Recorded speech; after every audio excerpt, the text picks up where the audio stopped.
오늘 낙심하지 않고 살아가는 방법이라는 제목으로 하박국의 마지막 말씀 3장을 함께 살펴보도록 하겠습니다. 참 요즘 시대가 많이 뒤숭숭합니다. 정치, 경제, 사회, 심지어 지난 주말부터는 전국에 산불 소식, 이제 또 산불이 더욱 심해져서 진화에 힘듦을 겪고 있다라는 소식을 자주 접하게 되었습니다. 이렇게 혼란스럽고 낙심되는 상황에서 누군가는 이렇게 이야기할지 모르겠습니다. 지금 그게 무슨 의미가 있니? 정치에 목매는 사람들은 정치 말고는 다 의미 없다고 생각할 것입니다. 그래서 정적과 싸우는 것, 자기의 정치에서 승리하는 것을 위해서는 어쩌면 지금 산에 불 난 것 정도는 아무런 의미 없다 생각할 수도 있습니다. 경제에 목매는 사람들은 이 경제가 어떻게 돌아가느냐에 너무 목맨 나머지 다른 사람들의 삶이나 생각에는 전혀 무관심할 수도 있습니다. 정치고 경제고 사회도 무관심한 사람들, 자기 하루 밥벌이가 아쉬운 사람들은 정치고 경제고 사회고 무슨 상관이 있니? 내 하루 밥 먹고 사는 게 더 중요하지. 대체 그게 무슨 의미가 있니? 하고 질문하게 될 것이고 그것을 관심도 가지지 않을지도 모릅니다. 결국 이런 사람들은 대부분 처음부터 무관심했던 것은 아니고 자신들이 더 관심 가지고 있는 것들로 인하여 그런 것과 함께 그리고 기대했던 것들이 이루어지지 않았기 때문에 이미 낙심했기 때문에 무관심하려 하는 것이죠. 정치에 관심이 없는 사람들은 대부분 정치에 실망해서 그렇습니다. 경제나 어떤 나라 사회에 관심이 없는 것, 국가에 관심이 없는 사람들은 그 국가에 실망했기 때문입니다. 이처럼 무언가에게 실망하게 되면, 낙심하게 되면 관심을 끄거나 그것을 일부러 무의미하게 여기게 됩니다. 그래야지 자신의 마음이 편하다 생각하고, 그래야지 자신이 그래도 그것과 상관없이 잘 살아가는 것처럼 보이기 때문이죠. 하지만 우리는 그러한 모습들이 겉으로 드러나지 않지만 그의 마음속에는 이미 그것에 대한 실망과 낙심이 가득했다라는 것을 확인할 수 있습니다. 사람들은 이렇게 자신의 기대와 그 목을 메었던 것에 낙심하고 실망했을 때 그것들을 의미 없다 여길 수 있지만 오늘 본문을 기록했던 하박국 선지자는 조금 달랐습니다. 선지자 하박국은 기대했습니다. 하나님을 엄청나게 기대했습니다. 우리가 1장에서부터 살펴봤지만 하나님께서는 분명히 공의로우시고 의를 행하시는 분이고 선하신 분이시기 때문에 이 유다가 마주하고 있는 현실, 죄로 가득한 유다의 현실을 하나님께서 이루어 주실 것을 하나님께서 해결해 주실 것을 상당히 기대했습니다.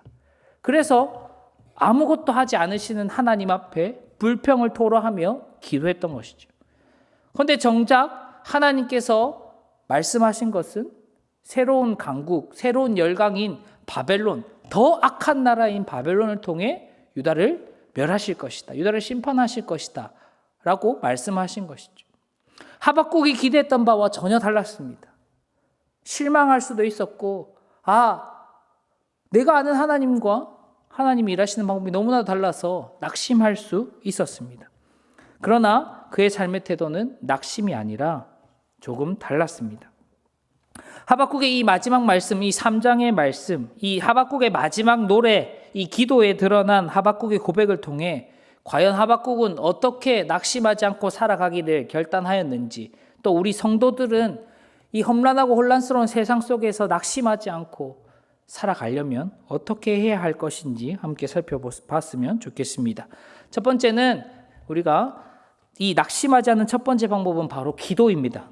우리가 하나님께 기도하며 살아가는 것, 기도하는 일이야말로 우리를 어떤 일에서든지 특별히 믿음 가운데 낙심하지 않도록 하는 방법입니다.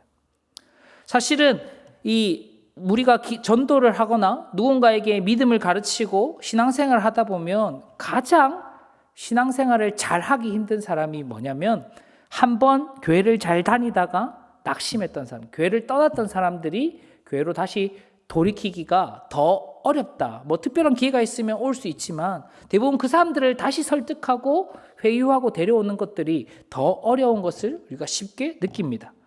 그만큼 우리가 한번 낙심하는 것이 엄청나게 힘들고 어려운 일이라는 것을 우리가 잘 아는 것이죠.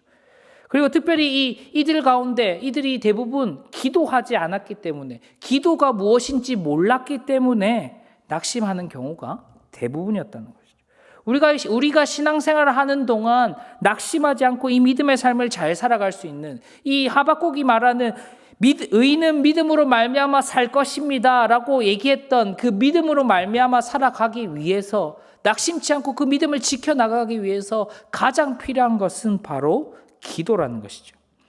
우린 대개 기도에 대해서 많이 얕게 이해하고 있을 때가 많습니다. 그저 기도라는 것이 마치 소원을 비는 정도, 내가 필요한 것을 하나님께 구하는 정도, 내가 하고 싶은 말을 주님께 아뢰는 정도로 이해하는 경우인 것이죠. 그것이 틀린 것은 아니지만 본문 1절과 2절은 기도의 참 의미, 우리가 기도해야 되는 이유, 그리고 기도를 통해 하나님께서 우리에게 나타내고자 하신 바가 무엇인지 보여줍니다. 1절과 2절의 말씀인데, 1절에는 오늘 이 하박국 3장에서 이 하박국은 이 모든 3장의 내용이 자신의 기도라고 소개합니다. 그 기도의 첫 번째 내용이 뭐냐면, 내가 하나님을 알았고, 그리고 그 하나님 안 것에 대해서, 그리고 하나님의 그 뜻에 대해서 뜻이 이루어지길 원하고, 부응하길 원하고, 그 뜻이 수년 내에 나타나길 원한다. 그리고 진노 중에라도 긍휼을 잊지 말아달라라고 하는 게 2절의 말씀입니다. 즉 하박국은 하나님의 뜻이 이루어지기를 기도했습니다. 하나님의 뜻이 이루어지기를 기도했다는 것은 우리가 앞서 1, 2장에서 살펴본 대로 바벨론을 일으키시고 바벨론을 통해 유다와 그 외의 악한 나라들을 심판하시고 결국 끝에는 그 바벨론마저 심판하실 것이라는 하나님의 뜻을 속히 수년 내에 부응케 이루어지게 하여 달라고 기도했습니다. 하박국은 그 하나님의 뜻이 무엇인지 알게 되면서 그것들을 쉽게 이해할 수 없었지만 그 하나님의 뜻 앞에 실망하고 낙심하고 그것을 저버릴 수 있었지만 그렇지 아니하고 하나님의 뜻이 이루어지기를 기도했습니다. 그 하나님의 심판 가운데 하지만 긍휼을 잊지 말아달라고 함께 기도했습니다. 분명 하나님께서 유다를 그리고 바벨론을 심판하시겠지만 그 가운데 우리를 향하신 사랑과 은혜를 잊지 말아달라고, 그 속에서도 하나님 우리를 구원하실 것을 믿사오니 우리를 지켜주시고 우리를 인도하여 달라고, 그 긍휼의 마음을 잊지 말아달라고, 하나님의 언약과 하나님의 사랑을 잊지 말아달라고 그렇게 기도했습니다. 하박국은 원래 하나님께 불평했습니다. 그러나 시간이 점점 지나가면서 하나님의 뜻을 알았고 시간이 점점 흐르면서 하박국의 마음은 변했습니다. 불평해서 낙심하지 않고 하나님의 뜻을 구하는 마음으로 바뀌어갔습니다. 하나님을 이제 신뢰하게 되었습니다. 그러나 두려웠습니다. 유다가 심판받는 일은 하박국 입장에서도 힘들고 어렵고 마음 아픈 일이었기 때문입니다. 그래서 그 가운데서도 하나님께서 긍휼을 베푸시기를 구했던 것입니다. 그래서 더욱 기도했던 것이죠. 긍휼을 잊지 말아달라고. 하나님께서 심판하실지라도 그 속에서 하나님의 긍휼을 구하면서 그 낙심치 않고 하나님을 더욱 소망하고 기대할 수 있도록 된 것입니다. 우리가 내가 원하는 것을 지속적으로 기도하고 내가 원하는 것만 하나님 앞에 아른다면 그것이 이루어지지 않았을 때 우리는 더욱 쉽게 낙심할 수 있습니다. 왜냐하면 자꾸만 내 것을 주장하였고 자꾸만 내 뜻만을 이야기했기 때문이죠. 하지만 기도라는 것은 하나님의 뜻이 무엇인지 알게 되는 것이고 그 뜻이 이루어지기를 기대하고 소망하며 함께 하나님을 구하는 일입니다. 그것이 이 땅에서 낙심치 않고 믿음의 삶을 살아갈 수 있는 기도라는 것이죠. 내가 원하는 것만 기도한다면 우리는 쉽게 낙심합니다. 하지만 하나님의 뜻을 구한다면 우리는 낙심하지 않습니다. 어떤 일이 일어나도 그것이 하나님의 뜻이라고 믿을 수 있기 때문입니다. 그러나 그것이 나에게도 너무나 어려운 일이고 나에게도 너무나 가슴 아픈 일이고 나에게도 너무나 힘든 일이라면 주님 긍휼을 잊지 마시옵소서. 내가 그 가운데 하나님의 사랑을 붙들 수 있도록, 하나님의 은혜를 붙들 수 있도록, 낙심하지 않고 하나님 계속 소망하고 기대할 수 있도록 나의 마음을 지켜주시옵소서. 그렇게 기도하는 것, 그것이 우리가 낙심치 않고 기도하며 살아가는 삶이라는 것이죠. 그러니 우리도 하박국처럼 항상 이것을 기억하며 기도해야 합니다. 단순히 무언가를 아뢰고 하나님의 뜻만 이루어지길 바라고 뭔가 거창한 그런 기도도 중요하지만 그 기도 가운데 또 하나님의 일하심 가운데 우리를 향한 하나님의 사랑이 나타나게 해달라고, 우리를 건지시고 붙드시고 이끌어 가시는 하나님의 은혜와 긍휼이 우리 가운데 있게 해달라고, 그런 기도를 지속적으로 할 때 우리는 낙심치 않고 이 어려운 세상 속에서도 믿음의 삶을 살아갈 수 있을 것입니다. 어쩌면 하나님의 뜻이 무엇인지 이해하지 못할지라도 하나님, 내가 이해할 수 있는 그 긍휼의 마음을 우리에게 부어주십시오. 어쩌면 하나님의 뜻이 나의 뜻과 너무나 정반대라서 이해하고 싶지도, 아니 거절하고 싶을지도 모를 때가 있을 수 있습니다. 그러나 그때도 우리는 기도를 통해 하나님 뜻을 이루어 주십시오. 그러나 그 뜻을 감당할 수 있는 우리가 되도록 허락하여 주십시오. 그 긍휼을 잊지 말아 주십시오라고 그렇게 함께 기도해야 되는 것이죠.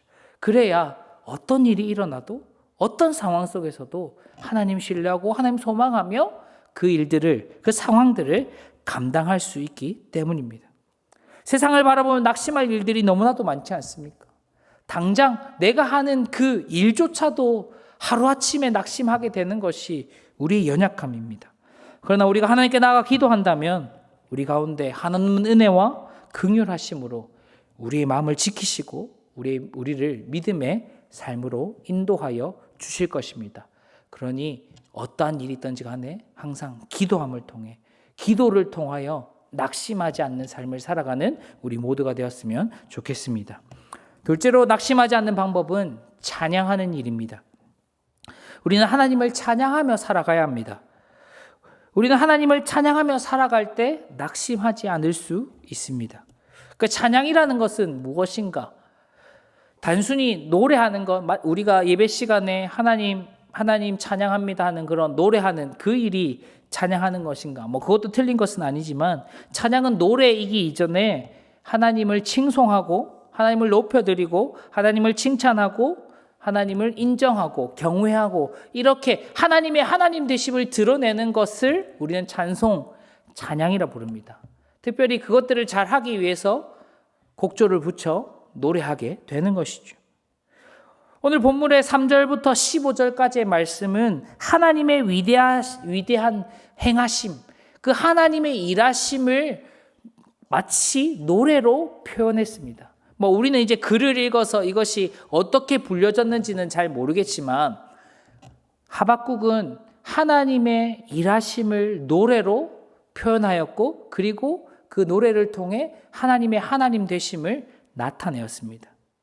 이 3절부터 15절까지의 내용은 출애굽부터 시작하여서 가나안 땅에 이르기까지 하나님께서 이스라엘 백성들 가운데 행하신 많은 일들을 노래로 비유적으로 표현하여서 하나님의 하나님 되심, 하나님이 얼마나 위대하신 분이시고 하나님이 얼마나 사랑이시고 하나님이 얼마나 긍휼하신 분인지를 그렇게 노래했던 것입니다. 즉 하박국은 성경의 이야기, 즉 하나님의 이야기, 언약과 구원의 이야기를 기억하고 말하고 노래함으로 하나님이 얼마나 위대하신 분인지 찬송하고 찬양했던 것입니다. 이것이 우리가 해야 할 찬양의 본질인 것이죠.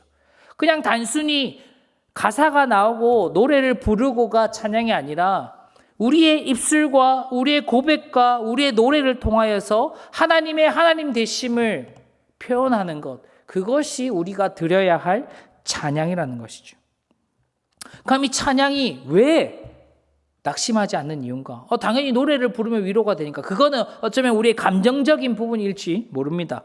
하지만 이 찬양이라는 것, 우리가 하나님의 일하심, 하나님의 행하심, 하나님의 은혜와 사랑들을 우리의 입술로 고백하고 노래한다는 것은 즉 하나님의 말씀, 하나님을 확증하는 것입니다. 즉 하나님을 우리에게 스스로 확인하고 내가 만난 하나님 이런 하나님이야, 내가 믿는 하나님 이런 하나님이야를 스스로 고백하게 되고 다시 한번 내 마음과 나의 생각과 나의 의지에 새기게 되는 그런 일이 바로 찬양인 것이죠. 그렇기 때문에 자연스럽게 찬양은 우리의 믿음을 더욱더 굳건하게 하고 우리의 믿음을 더욱더 반석 위에 세워 우리가 이 세상 가운데 흔들리지 않고 믿음의 삶을 살아갈 수 있도록 만드는 것입니다. 그래서 이 찬양을 통해 낙심치 않고 하나님을 더욱 기대하게 되고 이전에 이렇게 행하셨던 하나님이 나의 삶 가운데도 또 행하실 것이야. 또 그 이후에 있을 모든 일 가운데 하나님께서 사랑과 은혜와 긍휼을 나타내실 것을 더욱 믿게 되는 것이고 더욱 신뢰하고 기대하고 소망하는 것이죠. 그러니 어떤 어려움 속에서도 낙심치 않고 더욱 믿음의 삶을 살아갈 수 있게 되는 것입니다. 많은 신앙의 선배들이 어려울수록 힘들수록 더욱 찬양했습니다. 왜 그렇겠습니까? 그냥 노래가 가져다 주는 그런 위로, 그런 것이 아닙니다. 내가 만났던 하나님, 그리고 수많은 성경의 사람들이 만났던 하나님, 하나님께서 우리에게 나타내신 수많은 하나님의 하나님 되심이 우리의 믿음을 지켜나갔고 어떤 고난과 역경과 핍박과 어려움 속에서도 믿음을 지켜나갈 수 있는 힘이 되었기 때문입니다. 그냥 노래가 위로가 되는 것이 아니라 그 고백이, 그 확신이 우리의 위로가 되고 우리의 기대가 되고 우리의 소망이 되는 것입니다. 그래서 찬양하는 일이 매우 중요한 것입니다. 세상을 살다 보면 분명 어려운 일을 모두가 만나게 될 것입니다. 하지만 그때마다 우리가 해야 할 일은 어떻게 이 어려운 일을 해결할 것인가? 무엇이 좋은 방법인가? 그것도 필요하겠지만 하나님을 바라보고 하나님을 찬양하였으면 좋겠습니다. 하나님을 찬양하는 그 일, 말씀 가운데, 하나님의 말씀 가운데 하나님이 이렇게 일하셨구나. 하나님 찬양합니다. 내 삶 가운데 지금까지 하나님 이렇게 행하셨구나. 하나님 찬양합니다. 그리고 지금까지 이렇게 행하셨던 그 하나님, 내 삶을 그 이후로도 영원토록 나에게 행하실 것이구나. 하나님 찬양합니다. 그렇게 찬양의 삶을 살아갈 때 우리는 낙심치 않고 살아가게 되는 것이죠. 다른 무엇보다 하나님을 높여드리고 하나님께 영광 돌리는 우리가 되어야 할 것입니다. 그렇다면, 그렇게 되면 하나님께서 우리를 지키시고 우리를 더욱 경고케 하시며 낙심치 않게 하실 것입니다. 마지막 세 번째는 하나님이 주신 사명으로 살아갈 때 우리는 낙심하지 않을 수 있습니다. 우리는 하나님 주신 사명으로 살아가는 그 삶이야말로 우리가 낙심하지 않을 수 있는 방법입니다. 사명은 하나님께서 우리가 이 땅을 살아가는 동안 해야 할 일, 우리가 이 땅을 살아가면서 감당해야 할 그 일이 바로 사명입니다. 각자의 삶 속에서 해야 할 일인 것이죠. 그럼 우리의 사명은 무엇인가?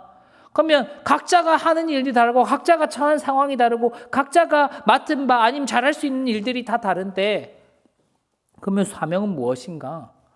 우리가 다 해야 할 일이 다 다르지만 공통적으로 해야 할 일은 딱 한 가지입니다. 하박국은 그것을 이렇게 표현했습니다. 한번 다 같이 읽겠습니다. 시작. 비록 무화과 나무가 무성하지 못하며 포도나무에 열매가 없으며 감람나무에 소출이 없으며 밭에 먹을 것이 없으며 우리의 양이 없으며 외양간에 소가 없을지라도 나는 여호와로 말미암아 즐거워하며 나의 구원의 하나님으로 말미암아 기뻐하리로다. 아멘. 즉 우리가 이 땅을 살아가면서 해야 할 사명은 뭐냐면 하나님을 즐거워하고 하나님을 기뻐하는 일입니다. 무엇을 하든 어디에 있든 우리가 어느 곳에 어떤 일로 어떤 상황에 처해 있든지 우리가 해야 할 것은 하나님을 기뻐하고 하나님을 즐거워하는 것. 우리가 잘 알다시피 소요리문답 1문에도 우리 인간의 제일 되는 목적은 하나님을 영화롭게 하고 그분을 영원토록 즐거워하는 것 아닙니까? 각자가 삶의 모습이 다르고 잘할 수 있는 일, 어쩌면 또 구체적으로 감당해야 할 일들은 다 다를지 모릅니다. 그러나 그 모든 뿌리 안에는 하나님을 즐거워하고 하나님을 기뻐하며 하나님으로 만족하는 것이 있어야 한다는 것이죠. 그것이 없다면 쉽게 낙심하게 됩니다.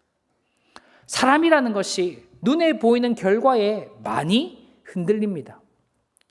누군가가 시험을 준비하는데 그 시험에 떨어지면 낙심하지 않겠습니까? 그 결과에 목매게 되면 그것이 마치 내 인생의 전부인 것처럼 느껴지고, 마치 시험 성적이 잘못 나온 것이 마치 내 인생 전부가 실패인 것처럼 느껴진다면, 우리는 하나님으로 만족하는 것이 아니라 내가 만들어낸 결과와 열매로 만족하는 인생을 살아가고 있는 것이죠. 결국 그런 사람들은 그 열매가 맺어지지 않을 때, 그 열매가 사라질 때, 그 열매가 내 눈앞에 보이지 않을 때 낙심하게 되는 것이죠. 모든 상황이 다 비슷할 것입니다. 지금 대한민국은 불 때문에, 산불 때문에 엄청난 고통을 겪고 있는 사람들이 늘고 있습니다. 인터넷이나 다양한 SNS에 보면 특별히 생업이 달린, 그냥 단순히 그냥 근처 그냥 피해 주민 정도가 아니라 거기에 농가를 이루거나 아니면 근처에 집을 짓고 터를 잡고 살아가는 사람들, 불 때문에 하루아침에 모든 것을 잃게 되었을 것입니다. 과연 그 사람들이 이 하박국의 말처럼 다 잃었지만 하나님, 그럼에도 하나님의 뜻이 있는 줄 알고, 또 하나님 우리 가운데 긍휼을 아끼지 않으시는 분임을 알고 찬양하겠습니다. 만족하겠습니다. 기뻐하겠습니다. 즐거워하겠습니다. 그렇게 할 수 있을까요?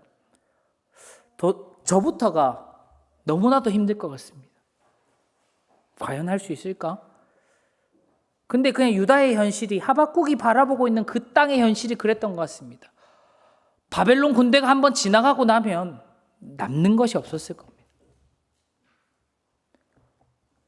외양간이고 열매고, 그런 속에서 과연 하나님을 기뻐할 수 있을까? 하나님 도대체 나 왜 안 구원해 주시는, 하나님 도대체 나에게 왜 이런 일이 일어나는 겁니까? 하고 따지지 않았을까? 그런 마음이 하박국의 마음이었고 우리의 마음이고 지금 피해를 당하는 수많은 사람들의 마음이지 않겠습니까?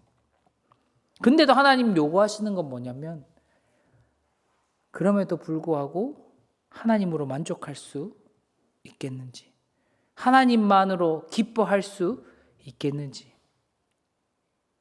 우리는 외양간도 없고 소도 없고 포도나무 열매도 없습니다. 원래 없었으니까. 당장 내일 먹을 쌀이 없고, 아니 더 나아가서 이미 돈이 있어도 사 먹을 수 있는 식당이 없고, 그저 배를 쫄쫄 굶어야 하고 하루 연명하는 것조차 힘들어졌을 때, 그때 하나님으로 만족할 수 있겠습니까? 우리가 낙심하지 않으려면 지금부터 하나님 한 분만으로 만족하는 삶을 훈련해야 되고 연습해야 하는 것이죠. 그것이 이 땅을 살아가는 우리에게 주어진 사명인 것입니다. 근데 신앙이라는 것이 안다고 아는 것이 아니고, 안다고 해서 다 되는 것은 아니라 생각합니다. 너무나도 힘듭니다. 알죠? 하나님 한 분만으로 기뻐해야 되는 거 알고, 하나님 한 분만으로 만족해야 되는 거 압니다. 근데도 내 눈앞에 그 뭔가 하나 때문에, 내 마음을 흔드는 그것 때문에 우리는 쉽게 넘어지지 않습니까? 그때 우리는 이 말씀을 기억해야 합니다. 주 여호와는 나의 힘이시라. 세상에서 자꾸 다른 것들 찾지 말고 하나님께 그 일을 감당할 수 있는 힘을 구해야 합니다. 너무나도 기도할 수조차도 없는 상황에 빠질 수도 있겠지만, 그럼에도 하나님께서 우리에게 요구하시는 믿음은 무엇이냐? 그럼에도 하나님 즐거워하고 하나님 기뻐하는 일, 우리의 힘이 아니라 주님 주시는 힘으로 말미암아 살아가는 것, 그것이 우리에게 요구하시는 주님께서 우리에게 주신 사명입니다. 그러니 우리는 낙심하지 말고 주님께서 주신 그 사명, 하나님으로 만족하고 하나님으로 기뻐하고 하나님으로 즐거워하는, 다른 것 아무것도 없어도 하나님 한 분 때문에 기뻐하고 즐거워하는 그런 인생 살아가야 한다 이야기하시는 겁니다. 그러니 우리는 낙심치 말고 그 사명으로 말미암아 우리에게 주어진 삶을 매 순간 감당해야 할 것입니다. 그것이 낙심하지 않고 우리의 사명도 우리의 삶도 믿음으로 감당할 수 있는 것입니다.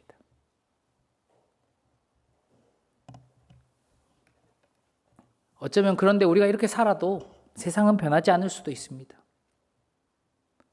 우리가 아무리 믿음으로 살아도 세상은 변하지 않을지도 모릅니다. 세상은 그대로고 여전히 고통스럽고 여전히 곤란스럽고 여전히 아무것도 변하지 않을지 모릅니다. 그러나 의인은 믿음으로 살아가야 된다. 그 말은 낙심치 않고 항상 기도하고 항상 찬양하고 맡겨진 그 일, 우리 하나님 한 분만으로 만족하는 그런 인생, 그런 기쁨의 삶을 살아가야 한다 말씀하시는 겁니다. 사랑하는 우리 기쁨 가족 여러분, 각자가 감당해야 할 어려움들, 각자가 또 막 알고 감당하고 있는 어려움들이 있으리라 생각이 됩니다. 누가 더 어렵고 누가 덜 어렵고 하는 문제는 하나도 중요하지 않습니다. 하나님께서는 각자에게 필요한 만큼, 각자가 또 감당해야 할 만큼의 어려움들을 우리에게 허락하셨습니다. 그리고 하나님께서는 내가 너의 힘이 되니 나를 의지하여 그것들을 감당하라 말씀하십니다. 우리가 주님의 힘을 의지할 때 우리로 높은 곳을 다니게 하시며 우리를 뛰놀게 하실 것이다. 기뻐 뛰어놀게 하실 것이다 말씀하십니다. 그러니 어떠한 일을 만나든지 어떠한 상황에 있든지 어떤 어려움 속에서든지 낙심하지 않고 기도함을 통해 찬양함을 통해 우리에게 맡겨진 그 사명 끝까지 감당하는 우리 모두 되기를 주님의 이름으로 축복합니다. 아멘.